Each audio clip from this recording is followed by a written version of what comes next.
नमस्कार दोस्तों, जय जोहार। मैं कौशल तिवारी और बिहनिया संझा में आपका स्वागत है। अच्छे दिन आएंगे के जुमले के साथ शुरू हुआ बीजेपी सत्ता का खेल छत्तीसगढ़ में भी जारी है। विष्णु के सुशासन और हम ही बनाए हैं, हम ही संवारेंगे के साथ। लेकिन जिस तरीके से केंद्रीय नेतृत्व का ढोल लोगों के सामने खुल गया है, उसी तरीके से अब विष्णु के सुशासन को विधानसभा में भारतीय जनता पार्टी के नेताओं ने ही वाट लगा दी है, कहा जाए तो गलत नहीं हो। विधानसभा सत्र के दौरान जिस तरीके से सत्ता की करतूत, बिगड़ती कानून व्यवस्था और अपराधियों और भ्रष्टाचारियों को बचाने के खेल का पर्दाफाश हुआ है, वह बेहद ही चौंकाने वाला ही नहीं है, बल्कि विष्णु के सुशासन के इस डायलॉग बाजी का भी पोल खोलता है।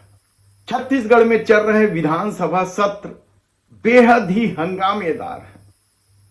खुद भारतीय जनता पार्टी के विधायकों ने मंत्रियों की करतूत को सबके सामने ला दिया है। आप किसी भी विभाग का नाम ले लीजिए, चाहे टंकराम वर्मा का राजस्व विभाग हो या राम विचार नेताम का कृषि विभाग, उप मुख्यमंत्री विजय शर्मा का गृह विभाग हो या फिर उप मुख्यमंत्री अरुण साव का पीएचई विभाग हो, केदार कश्यप का विभाग हो या फिर उद्योग मंत्री लखनलाल देवांगन का विभाग हो।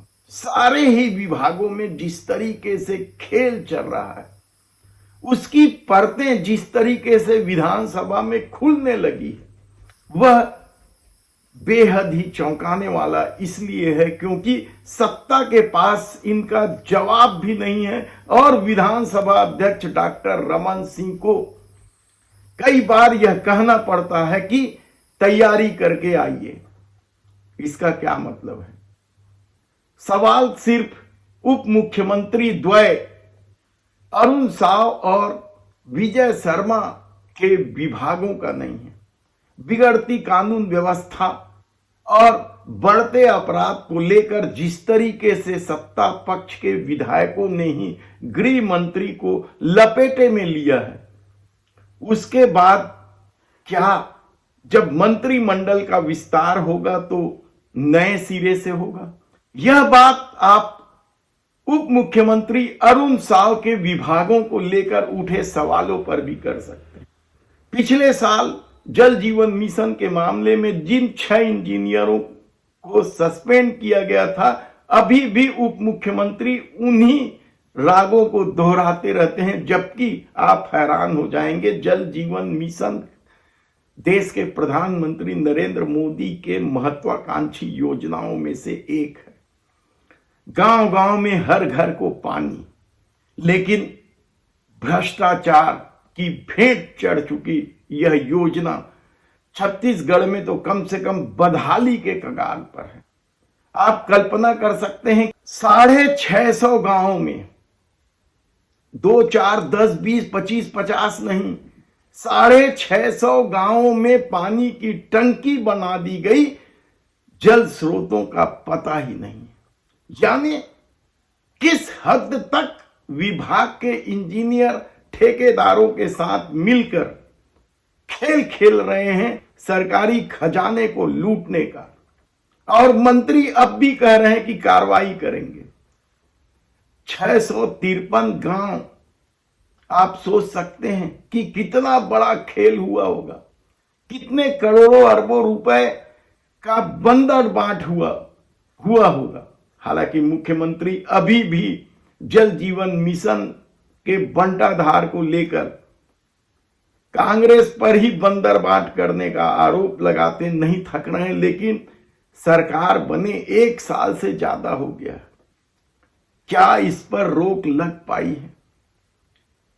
राजस्व विभाग के मामले में टंकराम वर्मा बुरी तरीके से घिरे नजर आए।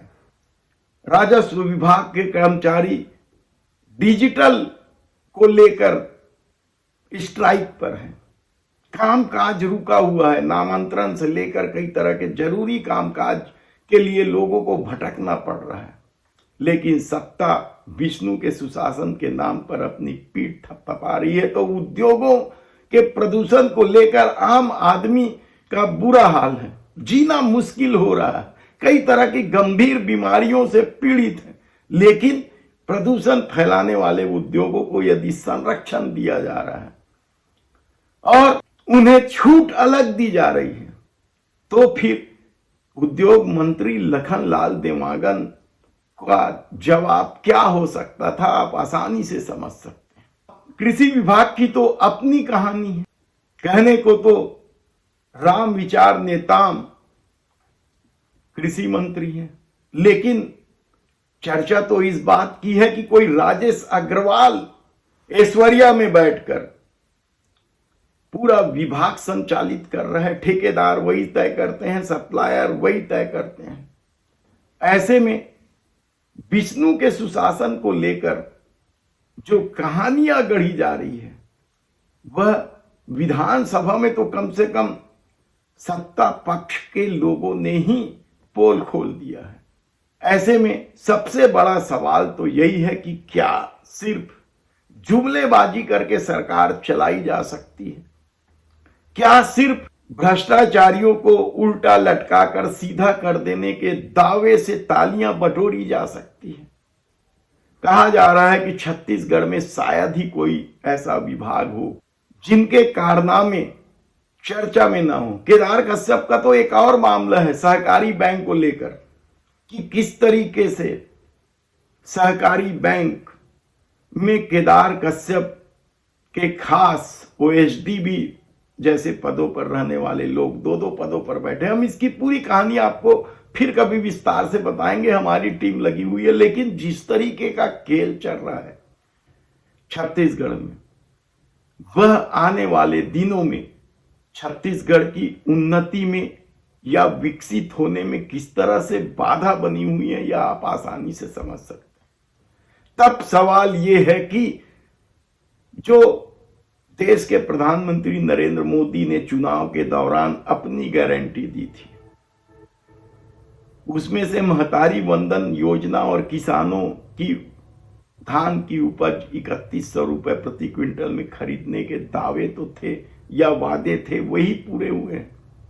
उसके बाद 500 रुपए में गैस सिलेंडर, 57,000 शिक्षकों की नियुक्ति जैसे कई मामले हैं या कई गारंटी है जिसका दूर दूर तक कोई पता नहीं है। धन्यवाद।